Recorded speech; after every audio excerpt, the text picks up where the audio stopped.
creative people. This is Kyla Givehand coming to you for another Hump Day how-to. This week I'm going to be sharing with you the book structure Flexagon. So a lot of stuff happening on my site right now around the Flexagon. The book in a day that I did for February is a Flexagon.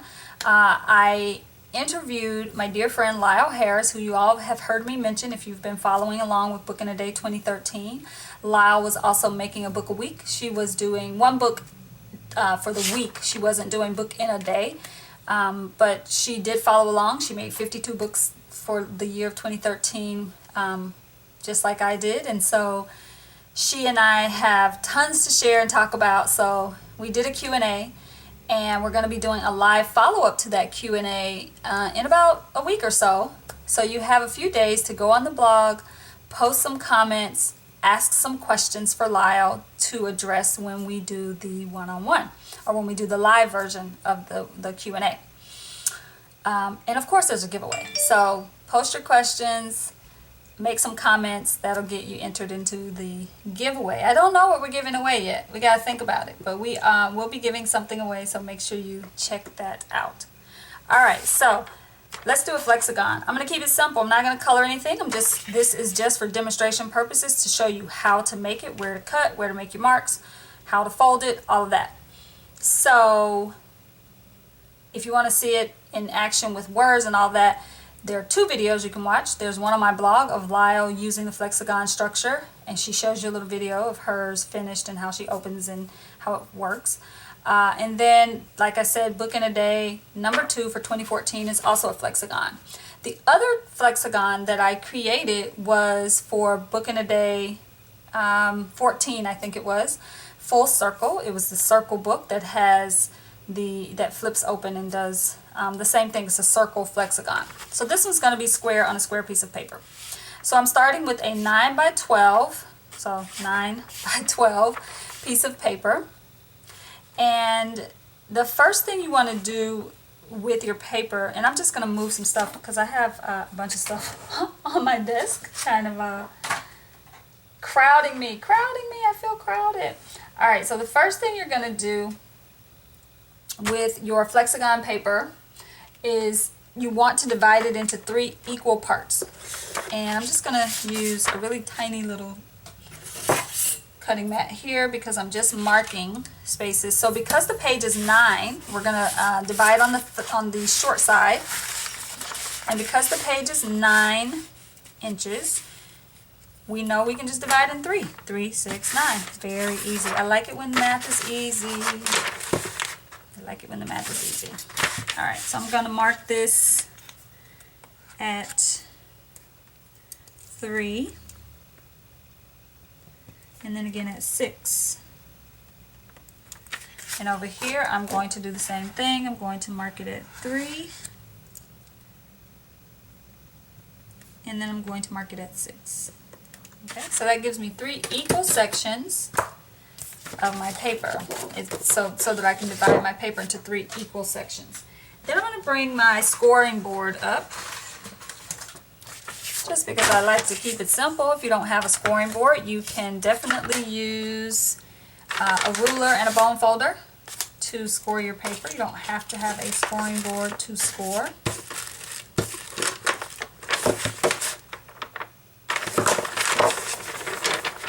I have a lot going on this table. I need more space. Okay. So my marks are already made, and I could have just done it right here on the paper, obviously, or on the scoring board.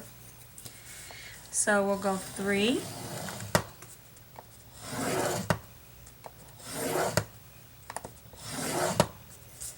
Okay. And then we'll go 6.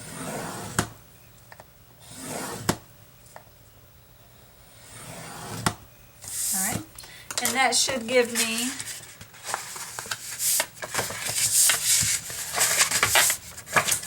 3 sections. 1, 2, 3.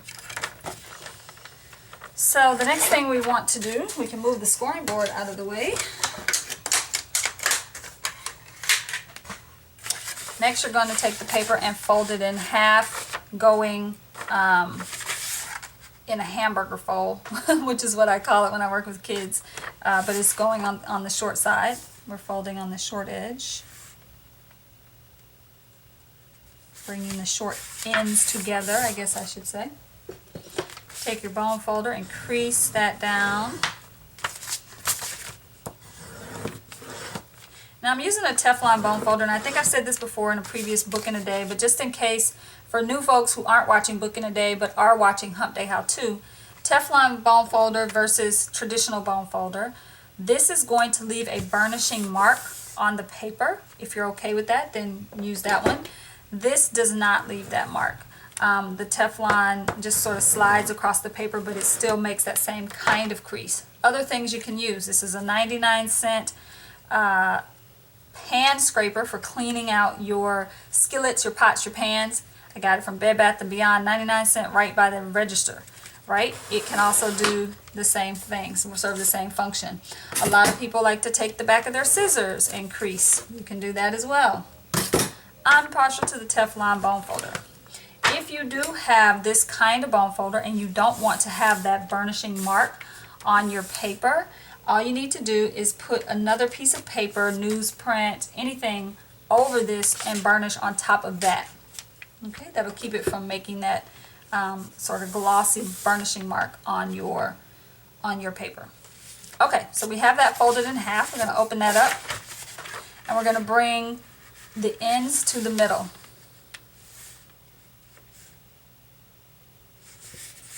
And I like to leave just a little bit, tiny little bit. Can't even notice it because we're going to be folding. So bring this end to the middle as well.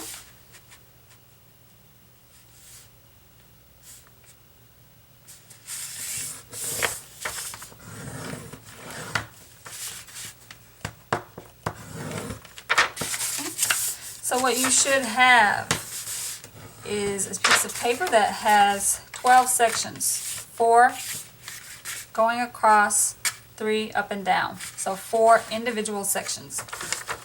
Now in the Hump Day how-to video, or in the Book in a Day video, you see me go through and mark what each of these are. I recommend doing that. You can, I have a photo for the Hump Day how-to blog post that shows how I labeled mine. You can do whatever works for you. Alright, so the next piece is the most crucial part of the Flexagon process.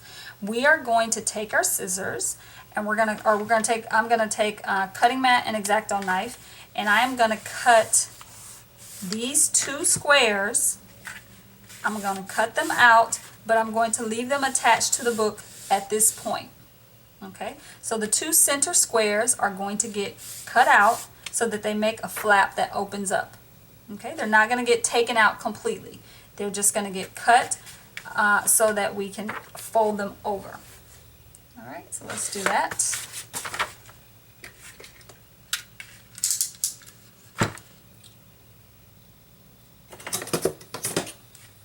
I like to use a metal ruler. If you are using a plastic ruler, I'm gonna just warn against that, simply because the plastic ruler, if you nick it, then it's no longer really a good ruler because you can't get a straight line with it anymore. Alright, so let us cut. Oh, this doesn't want to cooperate with me.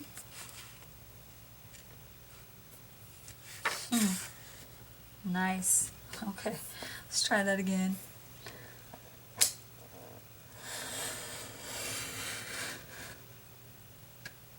Okay, so I made a slice here. I'm going to do the same thing here.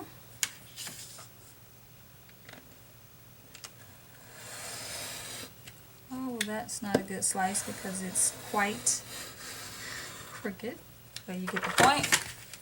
Slice here, try not to slice it wrong.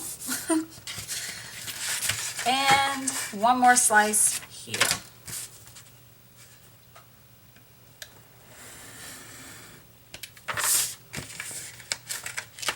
Okay. So you're making 3 3 cuts. 1, 2, 3. So that this now folds back. Okay. Now, once you've done that, I like to just go in and do a nice crease. Make sure this is going to fold back the way I want it to fold back. And from there, our next step is to fold this puppy up. So, I like to take this. So you're going to bring the left in, 1. You're going to bring it in twice, fold it in twice. Then you're going to flip the entire book over and bring that flap over. All right, let's do that again. So here's your piece of paper. 4 squares across, 3 squares going down. You have cut your flap on 3 sides, 1, 2, 3, and you fold it back. Fold it to the right of you. Okay. So you're looking at me as if we're sitting across the table from each other. So just keep in mind, that's why I'm going to say left and right. Fold the flap to the right. Okay. If you cut it this way, you know, if it's folding like this, just flip it around and fold to the right. Okay. You're going to take the left hand column that has 3 attached squares, and you're going to fold that in once. And then you're going to fold that in a second time. Okay. Then you're going to flip the entire book over so that the flap is now on your left, and fold it around that 1 square there. Awesome. Easy peasy. The next thing you want to do is you want to take a piece of tape. And for the purposes of demo, I'm going to use a colored piece of tape.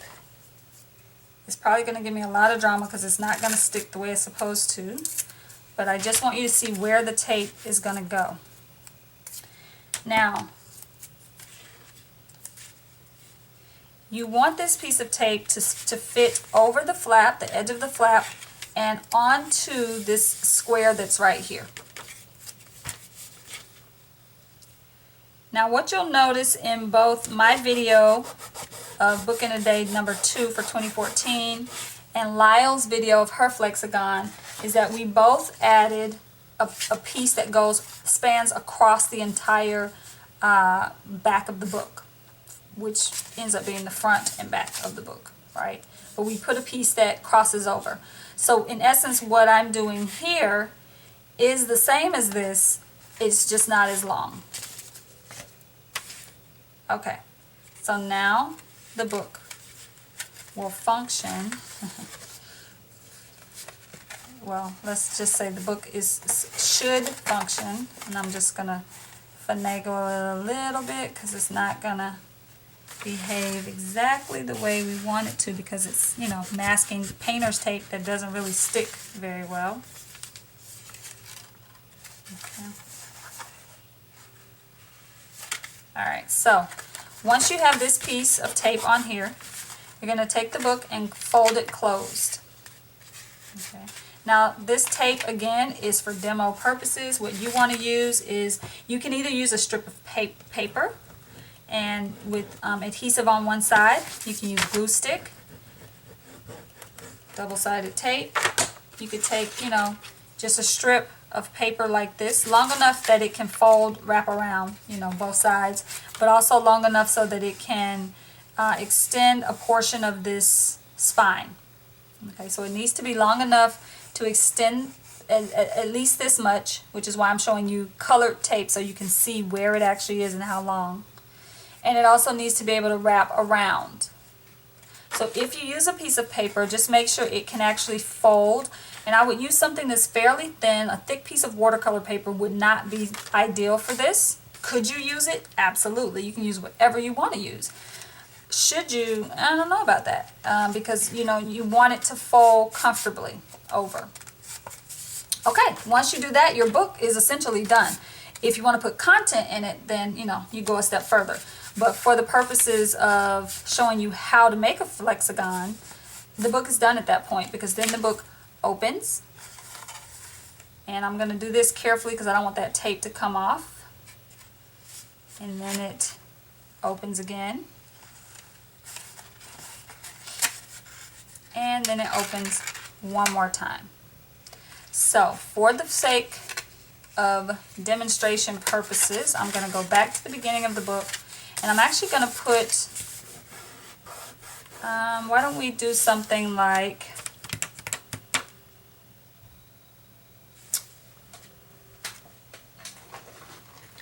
let's put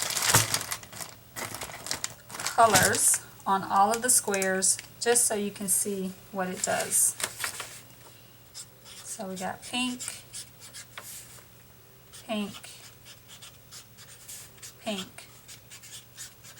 That's side one. Then you open it, and once you open it, orange, orange, orange,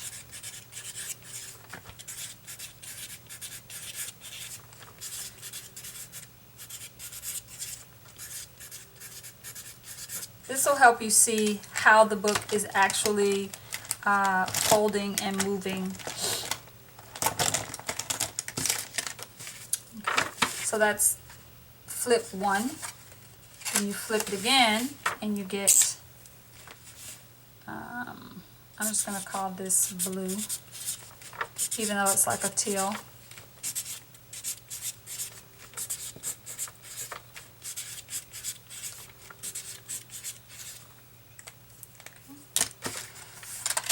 And then you get one more time. And we'll just do black.